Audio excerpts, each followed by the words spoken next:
guys, tahu nggak sih kalian tentang apa itu idiom?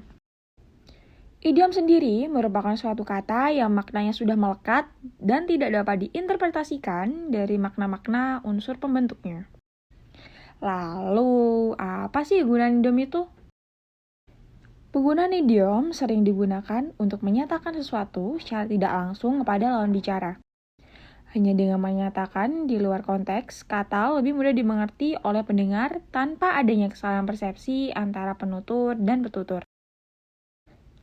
Masyarakat Indonesia terkadang memakai idiom untuk memperhalus maksud. Selain itu, terkadang orang memakai idiom agar tidak menyinggung perasaan orang lain. Ternyata, idiom tidak hanya ada dalam bahasa Indonesia atau bahasa Inggris aja loh. Beberapa daerah di Indonesia nyatanya juga memiliki idiom yang sering digunakan dalam berkomunikasi. Pertama, di Lampung. Idiom di Lampung sering digunakan untuk memperindah bahasa dalam situasi tertentu, serta untuk mengungkapkan perasaan atau ekspresi. Misalnya, marah, menyindir, memberikan nasihat, dan memuji. Selain itu, idiom juga digunakan sebagai wacana dalam upacara adat. Salah satu contoh idiom di Lampung yaitu Ibung Mak Jawah Anjak Rumpun, yang berarti dalam bahasa Indonesia, rebung tidak jauh dari rumpun bambu. Maknanya yaitu perilaku dan sifat seorang anak tidak jauh berbeda dari tingkah laku orang tuanya. Nah, biasanya kalimat ini ditunjukkan untuk menyindir orang tua yang ingin anaknya berperilaku baik, tapi tidak memberikan contoh kepada anaknya. Kedua, suku Sasak.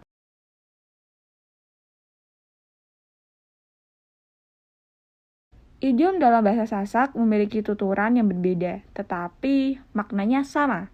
Contohnya, bekekek menjadi begigit. Penggunaan idiom dalam bahasa Sasak untuk menyampaikan pesan secara tidak langsung, terutama di kalangan orang tua. Jika kita lihat guys, penggunaan idiom ini tidak jauh berbeda dengan fungsi idiom di Lampung. Tapi beberapa idiom dalam bahasa Sasak memiliki makna yang menyimpang dari pembentuk katanya. Seperti telinye kekete, yang artinya tidak mau mendengarkan orang lain. Idiom tersebut dikatakan menyimpang karena telinye memiliki arti kata telinga. Dan kekete berarti wajan yang terbuat dari tanah liat. Salah satu contoh idiom dalam bahasa Sasak yaitu sekatame pelajaran kadang otak udang ini, yang bermakna sulitnya masuk pelajaran pada anak bodoh ini. Idiom ini berfungsi untuk memberikan hiasan atau sindiran kepada seorang yang tidak pandai dalam suatu hal atau pelajaran, ataupun hal-hal umum yang biasa orang ketahui tetapi dia tidak bisa. Ketiga, suku Batak Toba. Pada umumnya, hanya golongan tua yang menggunakan idiom di suku Batak Toba. Hal ini karena generasi remaja saat ini tidak lagi mengetahui makna dari idiom.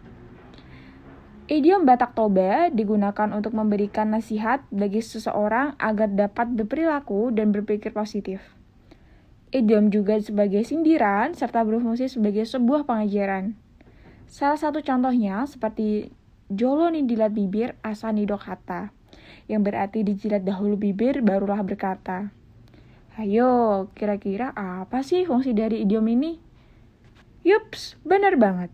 Idiom ini berfungsi sebagai nasihat bagi orang-orang bahwa sebelum kita menyampaikan isi hati atau kata-kata, hendaknya dipikirkan baik-baik, jangan asal berbicara. Dengan begitu, tidak menimbulkan rasa benci atas perkataan yang kurang tepat. Nah, dapat disimpulkan bahwa idiom masih digunakan dalam kehidupan sehari-hari sesuai dengan fungsi daerahnya masing-masing. Penggunaan idiom dalam komunikasi budaya perlu dibudayakan kembali agar tetap lestari. Meskipun penggunaan idiom memiliki fungsi yang sama, yaitu untuk mengungkapkan perasaan atau ekspresi dalam berkomunikasi. Namun, terdapat beberapa perbedaan, seperti dalam segi pelafalan, makna, maupun bahasa.